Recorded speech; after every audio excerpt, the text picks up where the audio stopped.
when you talk about Dar IVF and Fertility Clinic, obviously the main thing there is fertility. That is what we normally provide. It's a broad term that includes, basically, we help people who cannot get babies out of the normal way, like during conception in the normal way, whether the male or the female has a problem and they cannot conceive in the natural way, then you regard them as having a problem in fertility. So we normally help people in that area.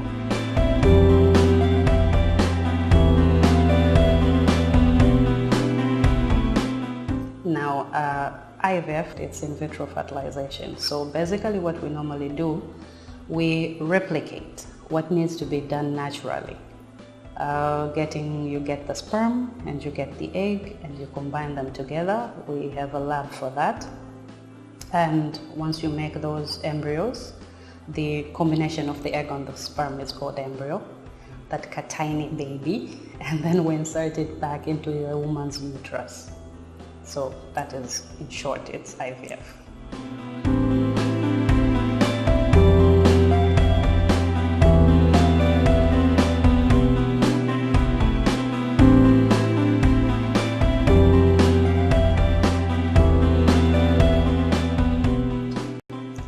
Now, who needs IVF? Yes, women, mostly women who have blocked tubes, once you have a blocked tube, then it becomes impossible to conceive naturally. So that's the number one of our patients. As well as men who have either a low sperm count or who cannot produce sperms. Doesn't necessarily mean they don't have sperms inside their body. It could be the equivalent of the women having the blocked tubes. They have blocked veins and arteries that cannot produce the sperms outside the body. So we usually get them by doing a small procedure on the man, and we retrieve those sperms. And as soon as we retrieve them, then we combine with the eggs, and you get the babies, and then we insert them back into the woman.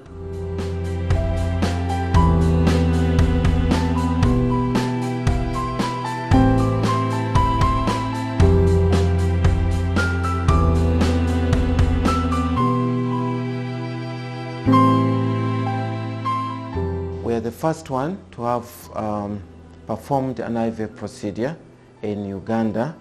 And in 2004, the first baby, IVF baby, test tube baby, was delivered in Uganda. This first one in Eastern Central Africa. Why is that actually first baby was born in 1979 in the United Kingdom in Leeds. So it took almost 30 years for this technology to come to East and Central Africa.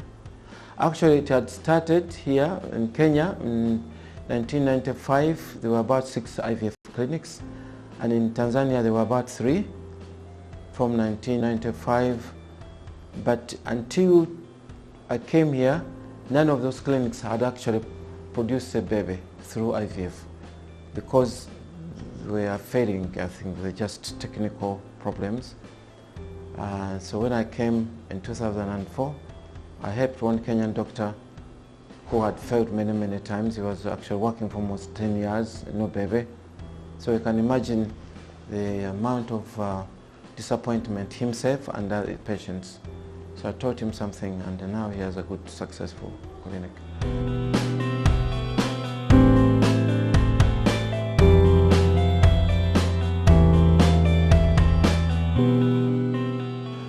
Now, the IVF here, the services we offer mainly, the first services, of course, we would like to talk to people who have taken a long time. They've been together, married, they're not conceiving, so they can come and talk to us and see what could be the problem.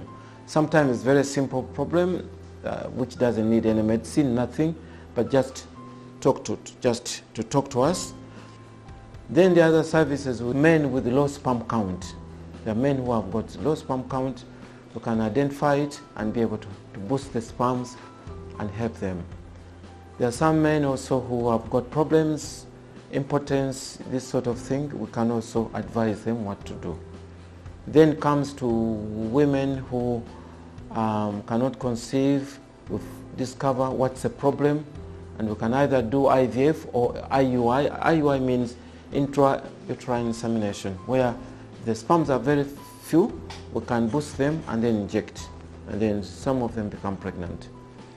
The other services we do also fibroids. Women have got fibroids. We can give them a service where we can remove them without cutting them. We can do it on the screen. We offer women whose uterus has been removed.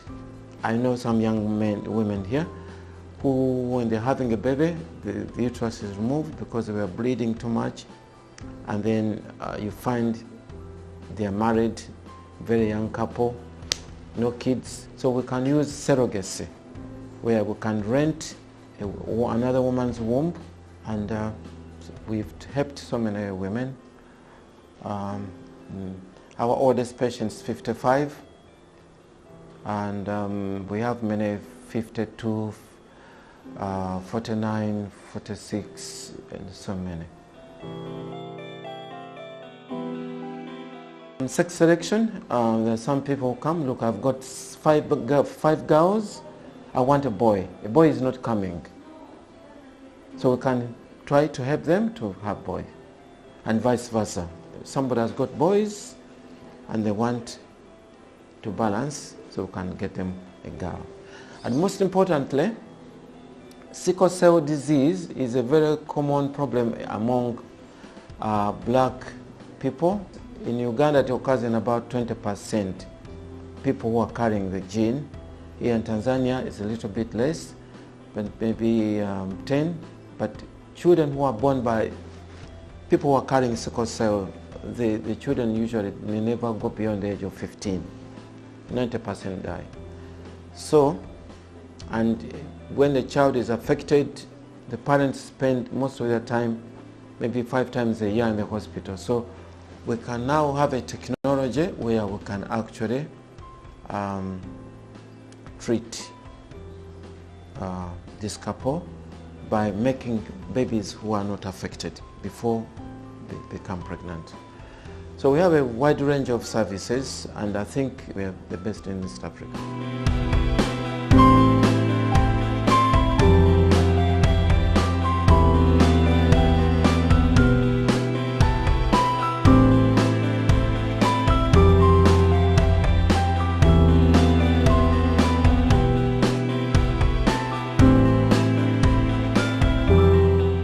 You see, IVF and other treatments are quite expensive, but knowing we have some poor people